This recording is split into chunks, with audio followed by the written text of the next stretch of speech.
Hi, this is Tisch Aitken, and it is October 20th, 2023. We are in eclipse season. The heat is on, and we had a solar eclipse occur in Libra on October 14th at the world point, or just by the world point, at 21 degrees of Libra. This set off the Saturn-Pluto conjunction that changed the world on January 12th of 2020. That's when Saturn met up with Pluto at the world point, impacting every one of us, bringing down many structures permanently or a lot of repair and scaffolding and renovation in our lives and on the world stage. And this eclipse was a very volatile eclipse because Eris, the goddess of discord, was right on the north node of karma. And right now, the nodes of fate are touring in Aries and Libra. Mars rules the sign of Aries, and the North Node is touring in Aries through the end of 2025. And that is about being courageous, but it's very fiery energy. Eris is Mars' sister, and she's very angry.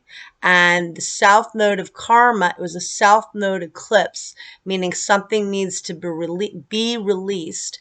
And the eclipse itself was setting off the legendary Saturn-Pluto conjunction from January 12th of 2020 that forever changed the world.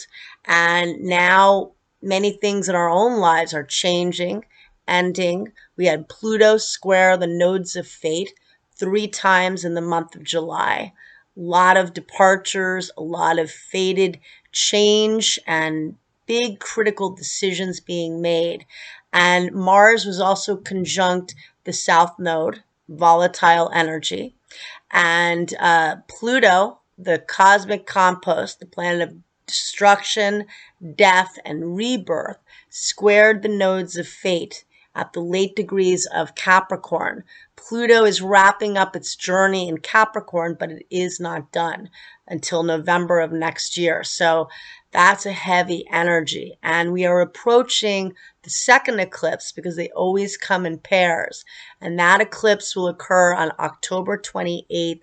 It'll be a lunar eclipse at 5 degrees of Taurus. And I will get more into that eclipse on Tuesday. Next Tuesday, I'll talk about it. And I will write about it. But there is heavy stuff. This eclipse was intense. And, setting off the Saturn-Pluto conjunction, being at the world point.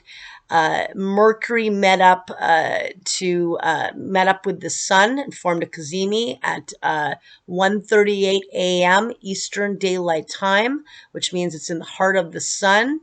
And later today, Mercury will challenge Pluto at 8:09 p.m. Eastern Daylight Time, and that can be good at uncovering information, but it can be power struggles. Definitely things, can get revealed. People could be very domineering in negotiations.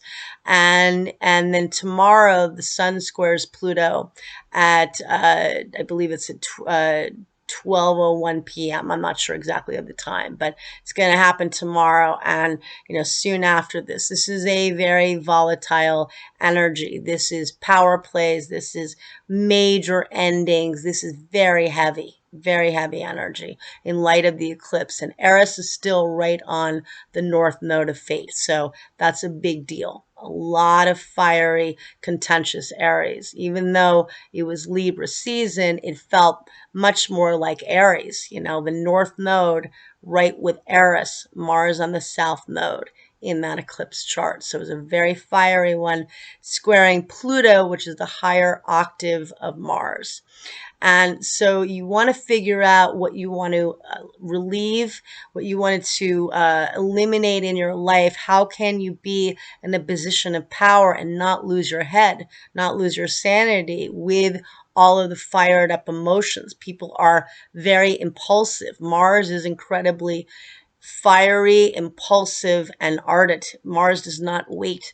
Mars can be very impulsive, yes. And Eris is just the same. Eris can be extremely destructive and just, on a warpath. So, and we can see that on the world stage, unfortunately, and in our own lives in many cases. Or you may feel really drained and tired. Eclipses can be exhausting. It's a time to regenerate and recuperate. And the lunar eclipse in Taurus is the final eclipse in the Taurus Scorpio axis, and it's going to be at 5 degrees of Taurus, where Jupiter, the grand benefic, stations direct on New Year's Eve. So what comes up in the story for you on the lunar eclipse at the end of October will bring expansion and more form. More will come from it at the end of the year, early 2024. Lay low. Relationships could be rocky. There are a lot of people that are considering getting rid of people in their lives that are no longer resonating with them. There are a lot of breakups going on, unfortunately. But if it's for your highest good, if it's for the healthiest decision for you, then that's what I think that this is a time that, with Pluto squaring the nodes of fate and squaring the eclipse in Libra, which is partnerships, that the writing is on the wall. Eclipses really exaggerate the transits that are going on, and Pluto squaring the nodes of fate, which we've been dealing with since the summer. Which direction are you going in and going towards? And are you stuck in the past in something that is just unhealthy and where you're not evolving? And with the eclipse approaching in Taurus, how do you find value and self-worth and creativity in all of this, and resources in a challenging time?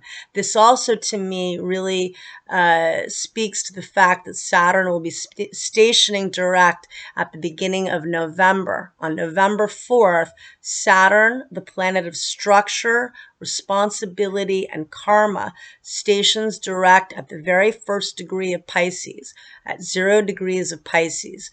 We feel the energy 5 days before and 5 days after, and it can feel very restrictive. It can feel very overwhelming, but it can be a turning point. And then Saturn is direct in a sign that is very difficult to navigate in Pisces.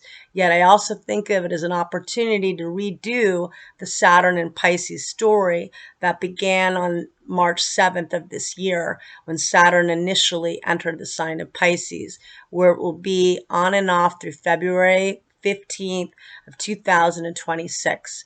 It's a rocky time.